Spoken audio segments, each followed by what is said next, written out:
And here comes the close-up. But how do you go from this to this?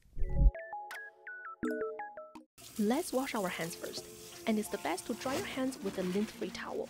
Otherwise, small debris can get on the contact lens and cause irritation. If this is your first time trying contact lens, short nails do work better and prevents injury. These are packets of contact lenses.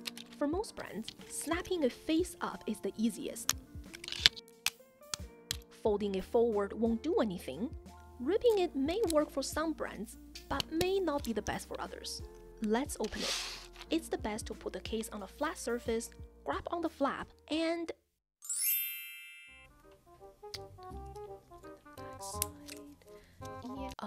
that's not a flat surface. Dip your finger into the saline solution, and the contact lens will usually stick onto your finger.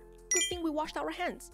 If you really have trouble seeing where the lens is, you can also do a slight push on the edge and it may pop up. I like to put the lens on the back of my non-dominant hand first. You will see why later. A contact in its correct orientation should be curved with a straight edge. If it is inside out, it will have a flared edge, kind of like these bowls. You can also do the taco test. Lightly pinch the lens between your fingers. The edges should meet each other, not flaring out towards your fingers. Some brands have the number 123 lasered on the lens. That is tiny. Let's be real here, no one can really see it. If your contact lenses are new, the original orientation in the package should be correct. While you're at it, also make sure there isn't any debris or tears along the edges. Next, I will dry my hands on some lint-free material. This is what I have in my office. See, this is the advantage of having contact lens on the back of your hand. It won't really interfere with me drying my fingers. I find contact lens is more likely going to stick onto my wet finger and make it harder to put inside my eye. Dry fingers will allow me to better grip my eyelids, so I can open my eyes wider. Now scoop up the lens with the index finger of your dominant hand. And this is the tricky part. Keeping your eyes open big. Confront thy enemy in the mirror. Take your non-dominant hand, and this finger specifically. Look down. Grab the edge of your upper lid.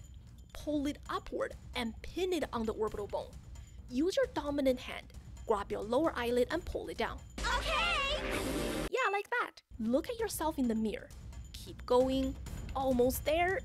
And wait. That's what's most likely gonna happen. When something touches the surface of your cornea, it triggers an involuntary blinking and tearing response. This reflex protects your eyes from foreign bodies, but it also prevents contacts from going in. So, by practicing contact lens insertion, you are training how to control your corneal reflex. So try again, and again, and again. Emotional damage. And remember to look at the mirror while inserting your contact lens, so you can see where you're putting the lens. Too far out to the corner? Too high? Too low? Did you blink?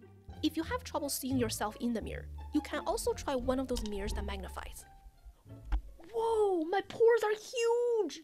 It's normal to take multiple tries, and sometimes you have to take a break because your eyes are getting sore. So you may need to return to your optometrist's office another day to try again, and that's all normal. Don't get discouraged. And remember to re-wet your contact lens with contact lens solution between each try.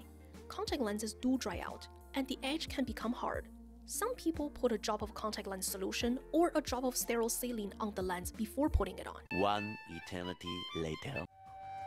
I got it in! I got it in! I got it in! Congrats! Now take it out. Huh?